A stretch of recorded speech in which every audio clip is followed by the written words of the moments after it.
तर बाळांनो परत एकदा तुमच्यासाठी घेऊन आली आहे झटपट ट्रिक। आज काय बघणार आहोत तर linear equation in one variable कसं ओळखायचं।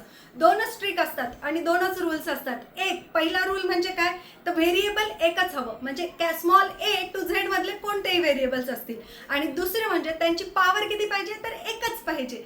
चला तर बघूया त्याच्यातले कोणते कोणते linear equation in one variables आहेत। चला तर इथे आणि ह्या इक्वेशन मध्ये किती व्हेरिएबल्स आहेत बाळांनो, दोन व्हेरिएबल्स आहेत। इक्वेशन व्यवस्थित बघा, इथे x आहे इथे y आहे, इथे पण x आणि y आहे, म्हणजे हे equations directly linear equation in one variable आहेत का तर नाही आहेत।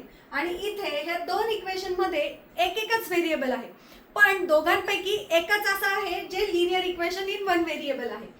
कोणता असेल बरं, आता इथे बघा व्हेरिएबलच्या डोक्यावरती दोन पॉवर आहे। किती पॉवर आहे, दोन पॉवर आहे, म्हणजे हे linear equation in one variable again नाहीये। आणि इथे हे सगळ्या कंडिशन्स परफेक्टली फॉलो करताय, म्हणजे एकच व्हेरिएबल आहे, डोक्यावरती पॉवर सुद्धा एकच आहे, म्हणजे हे linear equation in one variable आहे। आणि अशाच नवनवीन व्हिडिओजसाठी ई सारथीच्या YouTube चॅनलला लाईक आणि सबस्क्राईब करा।